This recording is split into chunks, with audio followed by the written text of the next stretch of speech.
I will present on the file operation for the code explanation and the output. Figure 1 shows the function for file operation handling. This function consists of three parameters. The operation type parameters is to perform the operation like creating files, changing file permissions, reading files content, writing to files, and deleting the files. The second parameter is the primary argument, is to represent the primary file-related argument, such as the file name. And then the third one is secondary argument, represent optional additional information like permission. The figure 2 shows the code for creating a file. O_create is used to create file, and O_wr only is used to open the file in write only and set the file to permission to the default. And then if the file is a success to create, it will print a success message. And if the error occur, it will return -1 and print the error message by using the p_error method. The figure 3 shows the output for creating the file from the main menu. If we want to choose the file operation, choose the option number 1, and then to create a file, pick option 1, and then enter the file name. For example, here I put the file 2.txt, and then if the file is successfully created, it will show message file 2.txt created successfully. Next, figure 4 shows the code for change file permission.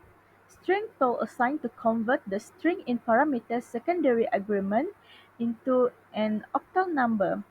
To modify the file permission based on the octal number, implement change mode method. And if the argument in change mode is error, the error message will display. Figure 5 shows the output for change the permission. Choose the option number 2 from the file operation for change the file permission, and then enter the file name. For example, here I enter the file 2.txt, and then change the permission to 0664. 0664 is for the owner and group have read and write permission, and the others just only read. The figure 6 shows the code for the read file. O_read only indicates to open the file in read-only mode, and the data was stored into the buffer and read by the read method. After read the data write to console using write method for display, and then the error message will display if the file is failed to open. And then the figure 7 shows the output for it. Option 3 from the file operation is to read the file and then enter the file name. Here I use file2.txt, and then the content inside the file will display. Figure A shows the code for the write file. O_write only is used to open the file in write only mode, and 0_append to append data at the end of the file. User write text and store it to the buffer and write it to the file using write method. And then if any error occur, it will print the error message. Figure 9 shows the write file output. If we want to choose the write file, choose the option number 4, and then enter the file name that you want to write. For example, here I still use the file 2.txt, and then it will display the message text written to the file 2.txt. This means the written is successfully. And then the figure 10 shows the text was successfully written to the file. Figure number 11 shows the code for delete file. The system call unlink is used to remove the file from the file system. The error message display if the message cannot be deleted. And then figure number 12 is the output for delete file. Choose option number 5 to delete the file and then enter the file name to be deleted. For example, here I choose file2.txt and then the successfully deleted message will be print. Error message in figure 13 shows open the read file after deleted the file. Hi, Assalamualaikum. My name is Fatina Zifa binti Shahrin. Now I will present for task B, which is directory operation. For the first one, we want to create directory. Creates a new directory with a specified name and permission. If mkdir fails, an error message is displayed. It can happen because of the directory already exists or the program lacks the required permission and the path is invalid. If directory is successfully created, it will print a directory created successfully. For the create directory, I want to create a system programming project directory, which is for the first one, I need to choose from the main menu. I need to choose two, which is directory operations, and it will pop out directory operation, and I enter choice 1, which is create directory, and enter directory name, which is system programming project, and the output will come out directory system programming project created successfully. The next one is remove directory. Remove or delete an empty directory with a specified name. If RMD fails, an error message is displayed because of directory is not empty, the program lacks the required permission, or the directory does not exist. If remove directory is successful, it will print directory remove successful.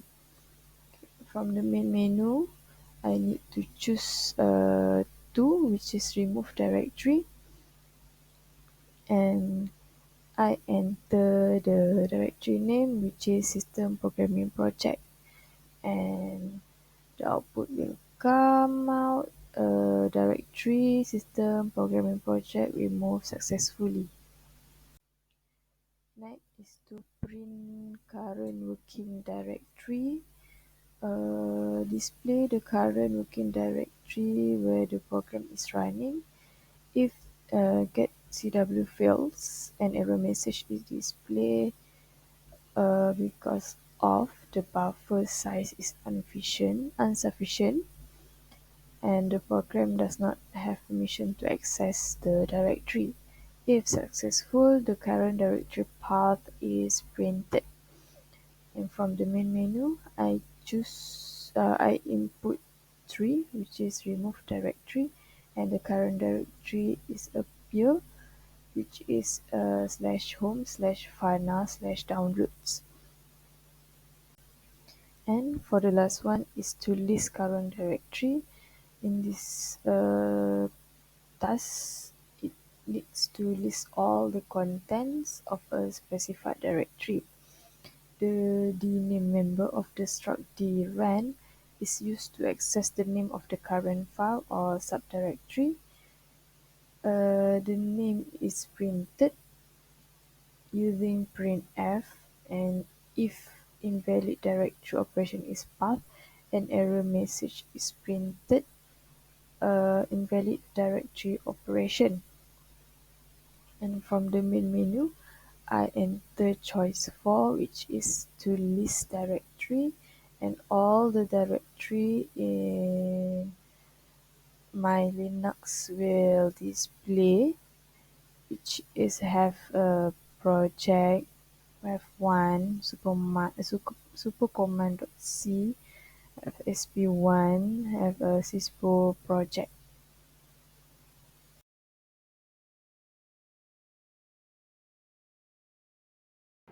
Romani. Now I'll be presenting the keylogger part. So for the first screen is the variable declaration, and then input event structure is the key to our keylogger. And then for the second screen is the key map. So when the keylogger running, instead of saving key 1 press and key 2 press, it will save based on this predetermined key map. So it was easy to read. For the third screen is the file preparation. It's open a input device and then open a log file where the keylog will be saved. For screen 4, show how Linux handle event in a continuous loop so that the keylogger will run in the background. Below the event handler is the modifier key log where caps lock and shift key will be recorded. This is important so that password is case sensitive such as capital letter and symbol. For screen 5 is where all the key log will be saved and then write to the log file that we've created earlier. Now I will be demonstrating the keylogger operation. So when I put start the keylogger, it will prompt what is the name of the keylog file I want to save. So it will save into this folder. Keylog. So the keylog is now started, and I will demo file input.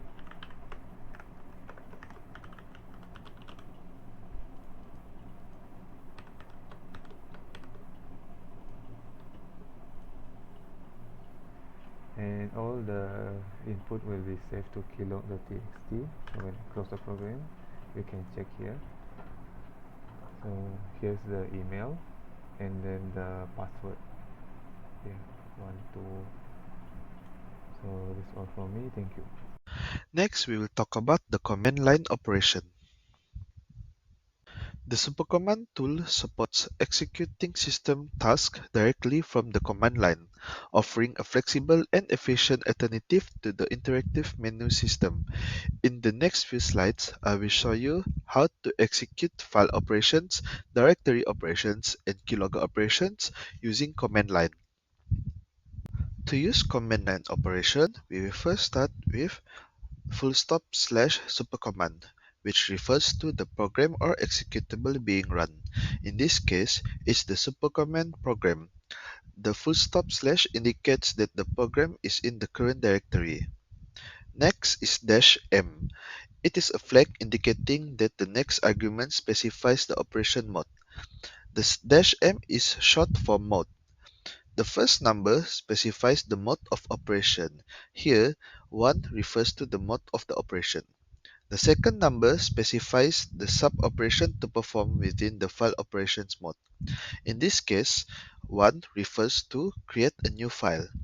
And lastly is new file.txt, the parameter for the operation. In this case, it is the name of the new file to be created.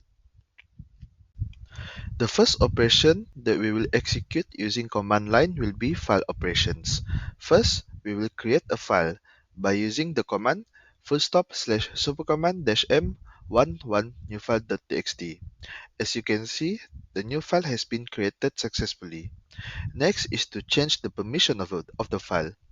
We will use full stop slash supercommand dash m 12 new file.txt and the permission that we want to use, which is 0644. As you can see, the permission of the file has been changed to 0644. And next is to read the file.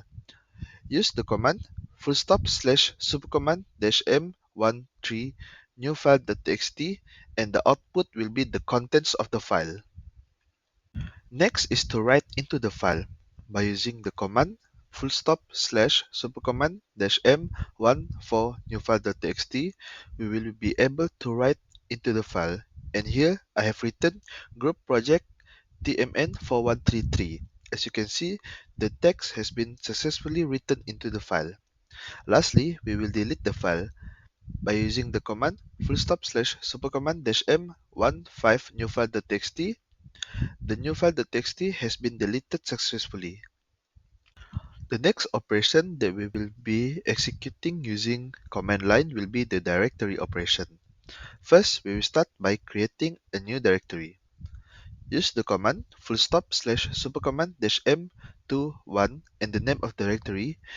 As you can see, the new directory has been created successfully. Next is to remove the directory by using the command fullstop slash supercommand dash m22 and the name of directory. The directory has been successfully removed. Next is to print the current working directory. By using the command fullstop slash supercommand dash m23, the output will be the current directory, which is home Daniel. Lastly, we will list out the contents of the directory. By using the command fullstop slash supercommand dash m24, the output will be the contents of the current directory. The last operation that we will execute using command line will be the keylogger operation. First, we will begin by starting the keylogger. Use the command fullstop slash supercommand dash m3 keylog.txt. As you can see, the keylogger has started. Next is to read the keylogger file. By using the command fullstop slash supercommand dash m13 keylog.txt, the output will be the contents of the keylogger file. That is all from our group. Thank you very much.